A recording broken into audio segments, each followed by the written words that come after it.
what sort of skill sets are required?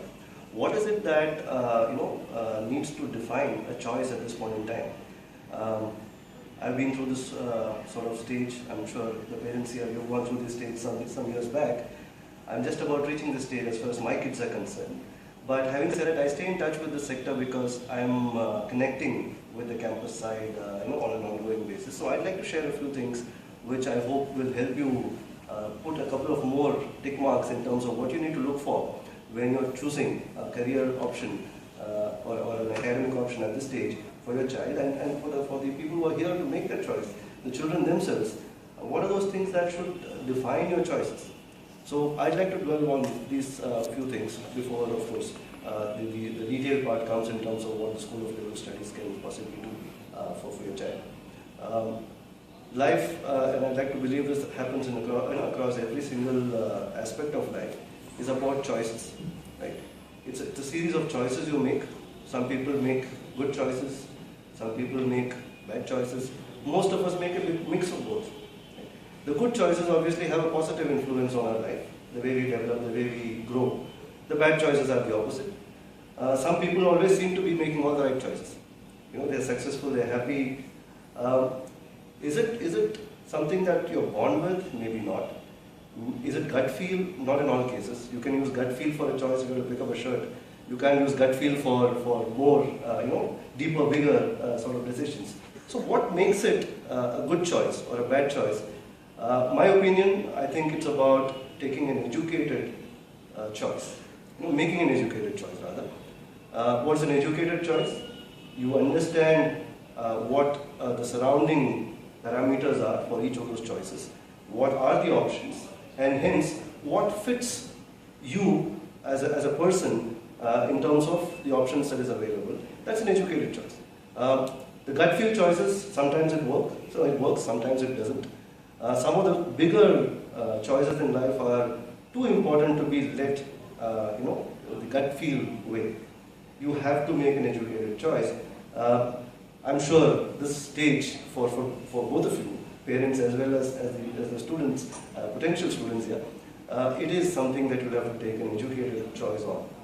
Most of us here, I'm assuming, and I'm now addressing the students here, what is it that you are looking at the next stage of education for? What is going to drive you? What are the parameters? So, in my opinion, there can only be two things mainly. One is that you're looking for a career, you're looking for a job, you're looking for a stable, lifestyle post the education, right? So the education in that case has to enable you to have better choices when it comes to the next stage. Right? Or, I don't know how many here, but there's an increasing percentage in the country. There are a lot of kids today who want to become entrepreneurs right from the beginning. Even then, what is it that you need to get as skill sets so that you are having the right sort of attributes when you start your entrepreneurship journey? So that's also something that the education side at this stage at least should enable you. Now these are the options, and what is it that the courses that you're going to take at this point in time, whatever be the choices, what's it going to give you? What is it going to enable you with? I would believe that they need to be the prime considerations when it comes to the choice. Of course, the quality of the institute, the location, the sort of past history, all that's important. But more important, if you ask me, is where is this going to lead you post the course? What is it that you're going to pick up during the education that is going to help you beyond that is going to be even more important. I'll quote a very well-known economist called Alvin Toffler.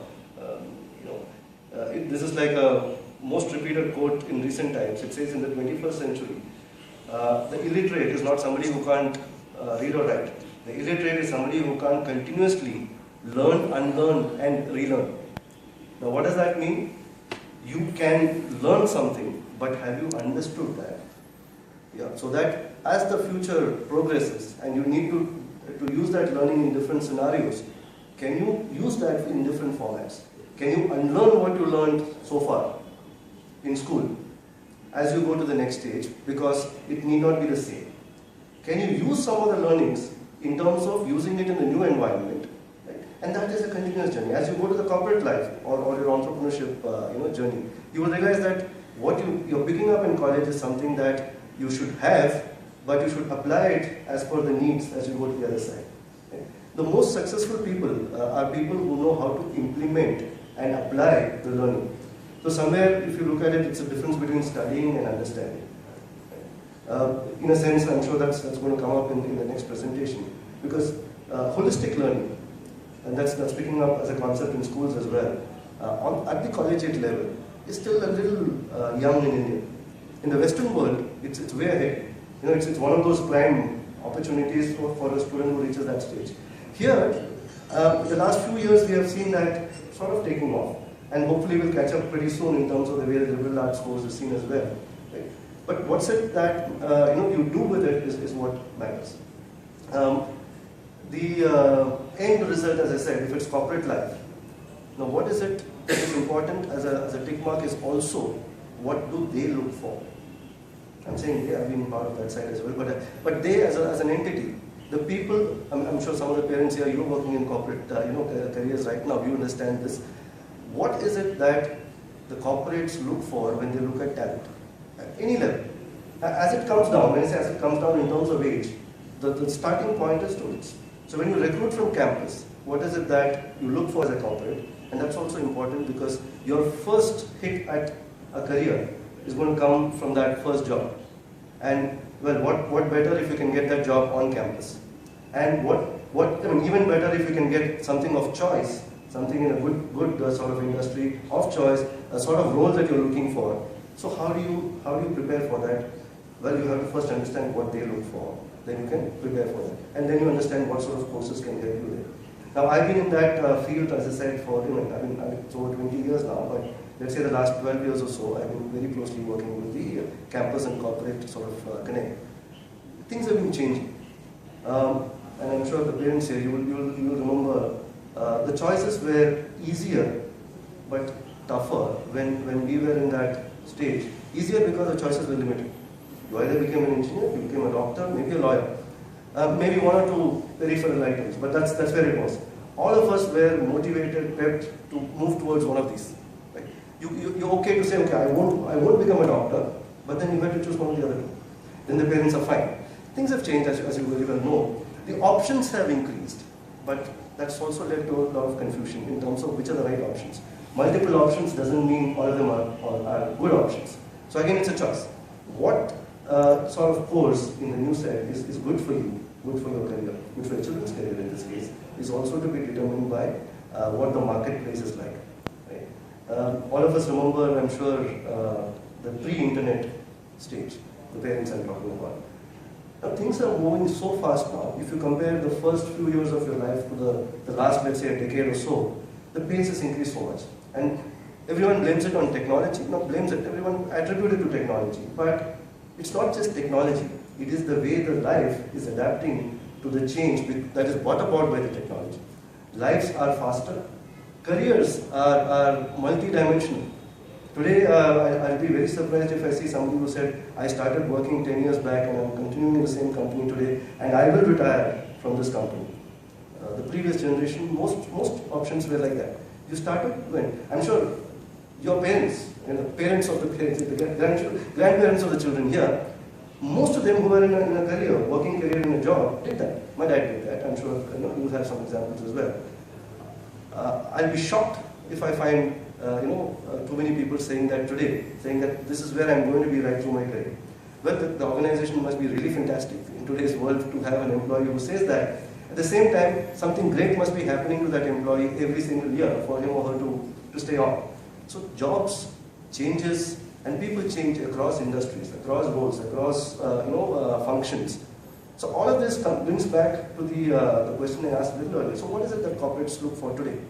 Corporates earlier used to look for technical skills, technical proficiencies. So if you went to an engineering college, and I remember when we used to do that, let's say about 10 years back, an engineer, an electronics engineer is a 100% sure fit because you know what skills he or she came with.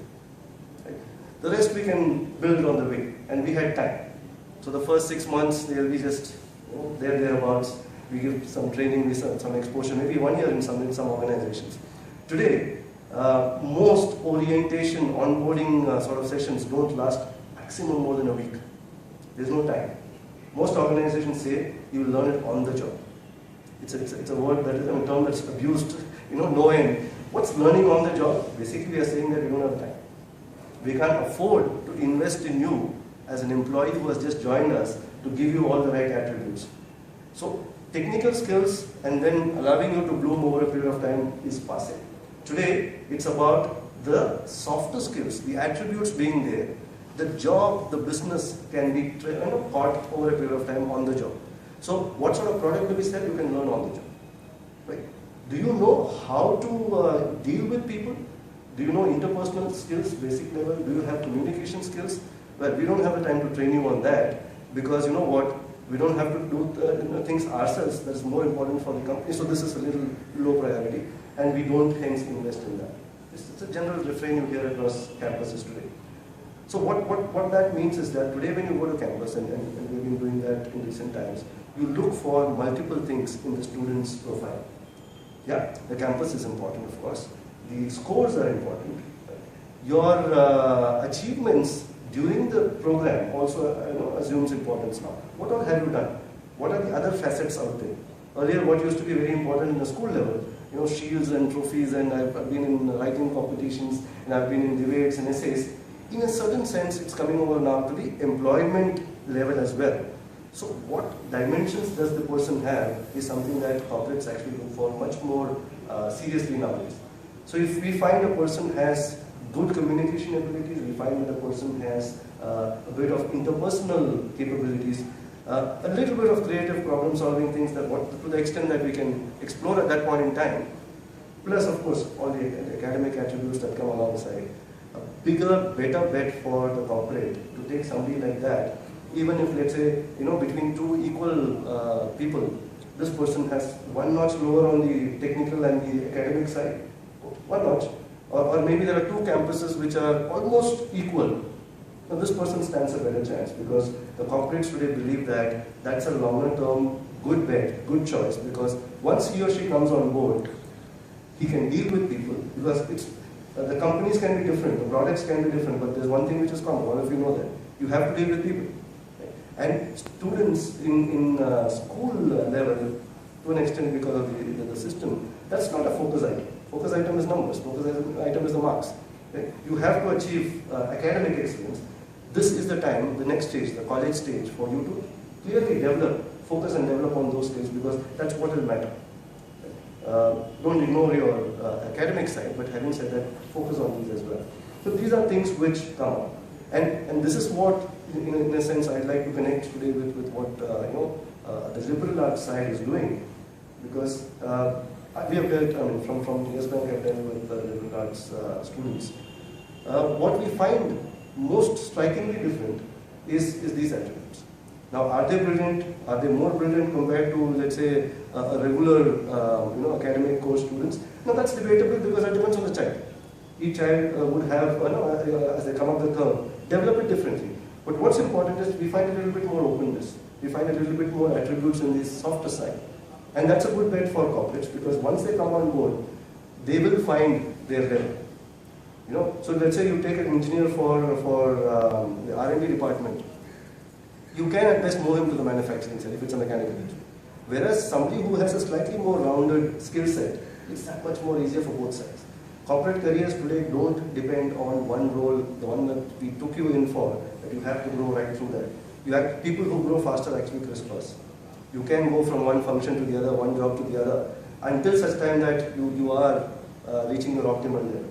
So to that extent, this is where the difference comes as far as liberal arts is concerned. I think some of you must have heard about Lee Iacocca. There's a good quote, which it's not a quote, it's actually a passage from his autobiography. Funny one, but I think it makes sense, right here. So he was an engineer. He went on to become head of Ford and Chrysler, in the 80s. So in his autobiography, he says, "I learned engineering. I also learned liberal arts. As I grew up my career, engineering taught me how to deal with the nuts and bolts. Right? But even more important for my success was my liberal arts course because it taught me how to deal with the nuts in corporate life. Right? You meet all sorts of people. Right? Learning this nut or bolt is important, yes, but as you go up, what's more important is how do you deal with people. How do you understand the nuances of interpersonal skills? How can you apply a certain creative solution to a problem?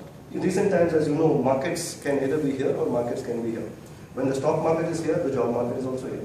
When the stock market goes here, unfortunately, the job market also goes there. Sometimes it's panic, sometimes it's actually logical, but that does.